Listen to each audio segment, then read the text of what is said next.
53 বছরের দগ্ধ হৃদয় আজ আচম্বিত শীতল হতে চলেছে। প্রবল গতিতে ছুটে আসা দমকা হাওয়া বহুকাল ধরে জমতে থাকা ধূসর ধুলো নিমিষে উড়িয়ে দিয়ে মর্মর শব্দ তুলে খুলে দিয়েছে বুকের মরিচা ধরা জানালাটা। স্নিগ্ধ বাতাস স্বাধীনতার সুঘ্রাণ এনেছে বয়ে। বাংলাদেশের প্রতিটি নাগরিকের উৎসুক মনে আর তর সইছে না কখন উঠে দাঁড়াবে নিজের বায়ে। আষ্টে পৃষ্ঠে জড়িয়ে রাখা আধিপত্যের শক্ত খোলস ভেঙে সদ্য বেরিয়ে এসেছি আমরা। পায়ের তলার স্বেচ্ছেতে নরম কাদামাটি প্রত্যয়ের খরতাপে জ্বালিয়ে শক্ত ভিত গড়তে হবে।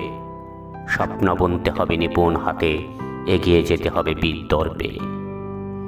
শিরুচিয়ে এক উন্নত জাতি হিসাবে আত্মপ্রকাশ করার সময় এসেছে আজ। দেশের কল্যাণে করে যাব সবাই সকল ভালো কাজ। ওদের দুরভিসন্ধি ব্যর্থ হলো, পূরণ হলো না। রক্তে মাংসের গড়া কোনো প্রবণে আমাদের কখনো ছিল না। প্রতিটি নাগরিক প্রতিটি বিষয়ে অনুশীলন করব একে একে। ন্যায়ের বারুদ বুকে ধারণ করে পরিণত করব নিজেকে মানব মিসাইলে। 20 কোটি মানুষের এই ভূখণ্ডটি যতই ক্ষুদ্র হোক ক্ষতি নেই। তেজস্ক্রিয়তা থাকতে হবে পৃথিবী বিস্তৃত। আণবিক শক্তিতে রূপান্তর করতে হবে নিজেকেই।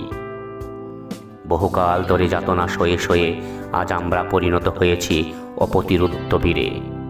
আমরাই অগ্রগামী সম্মুখ সমরে। শাহাদতের অমীয় সুধা পান করি হাসি মুখে, ফিরে আসি গাজী হয়ে বারে বারে। দেশের ন্যূনতম ক্ষতি যেই করুক কোনো ছাড় নাই। রুখে দেব দেশ থেকে সকল অনাচার সকল অন্যায়। ইতিহাস কখনো কাউকে ক্ষমা করে নাই। কোনো ফেসিস্ট কোনো স্বৈরাচারের এই দেশে ঠাঁই নাই। হাজার বছরের শ্রেষ্ঠ বাঙালি কোনো দালাল নয়, এই প্রজন্মের ছাত্র জনতাই।